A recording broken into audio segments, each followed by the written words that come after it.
Recently, I got myself into a very, very weird situation. But it actually, looking back on it, I actually learned something really important from it. So I want to share what happened. So basically, I was out going for a run late at night. I think it was gone midnight on a Monday night. And I was running through the village where I used to go to school. And I ran straight past this guy who was like lying on a wall, like a little wall, and he was quite clearly drunk and he was lying there. So I, as most people do, ran straight past. And it was a few seconds later when I bumped into an old school friend who I hadn't seen in ages, this guy Joel. And so I stopped and I had a chat with this guy. And we were, catching up. And I look over his shoulder and the drunk guy was stood up now and was walking towards us. So I'm thinking, right, I hope nothing kicks off here. And then Joel, my friend, goes, "Oi, Billy, how's it going, mate?" And he starts talking to this drunk guy. And it turns out they'd seen each other before in the pub when Billy was going round trying to drink the dregs of people's drinks and trying to smoke the ends of their cigarettes from the ashtrays, and had been kicked out of every pub in the village and was basically causing havoc around.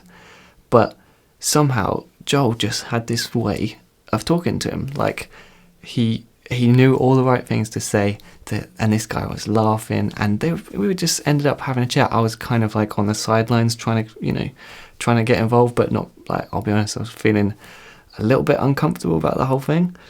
But what ended up happening was Joel goes, "Oh, come on, Billy, you silly sod, like let's walk you home."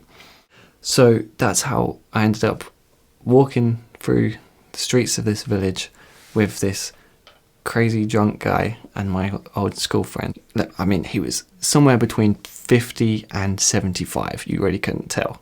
I mean, when he came over to us, he presented us, proudly opened his overcoat and showed that he had like one bottle of wine in this pocket and another bottle of white wine in the other pocket. And he was wearing this old, dusty old flat cap, and I think he had like 2 pairs of glasses on at the same time. So really, really wacky guy. And we were walking down these streets in the dead of night. And so when we get back to his house after, probably 20 minutes, he says, "Oh, come on, guys, you got to come in for a drink." And so I look at Joel like, is this a good idea? Like, should we be doing this? And he kind of just went like, why not? So we ended up going into this guy's house. We have no idea what kind of state this guy's house is going to be in. But he shows us in, and we sit down on his sofa, and he pours us a drink from the wine, and it's I think I was drinking out of just a regular water glass, but he couldn't find another one, so Joel was drinking out of like a vase. It was pretty big, well over a pint of wine. But he's really enthusiastic. "Oh, guys, sit down, make yourself at home." And basically we ended up sitting and drinking wine and chatting with this guy, and we're talking about all kinds of stuff. Some of it's incoherent ramblings, and some of it's stuff about how this guy used to know Pink Floyd before they were huge, when they used to be when they got started in Cambridge. And he's so hospitable and so kind of enthusiastic. He like insisted on making us some food. We had some oven chips and like turkey Twizzlers. So many times in the night, me and Joel are looking at each other like, "Oh, is this okay? Are we safe here? Is this cool?" But he was a really just well-meaning guy. When we finally got around to leaving at about 2 a.m. or something, he shook both of our hands like really, really tightly and said, "You know what, guys? Like, you guys, thanks.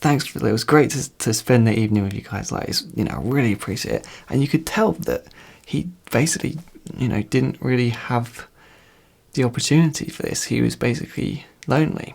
He told us that his wife had died, and that he actually was sleeping on the sofa because he couldn't bear to go into the bedroom, because that was because he could like feel her presence, you know. And so that kind of put a lot of the rest of it in perspective. So you kind of get a sense from spending a bit of time with this guy, but that he was basically just really lonely.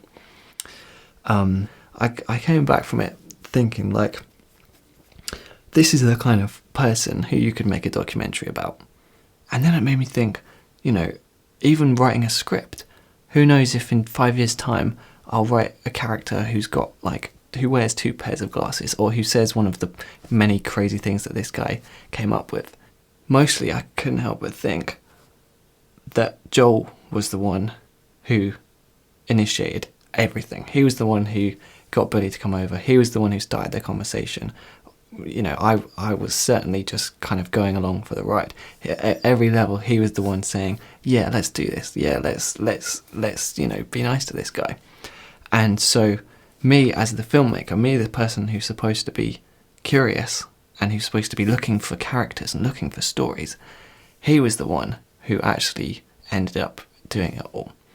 And I was the one who would have just ran straight past. And so that really challenged me about being curious, because I reckon there must be so many stories out there, so many people, so many interesting characters and stories that people just don't hear, that I just run straight past, And so that really challenged me.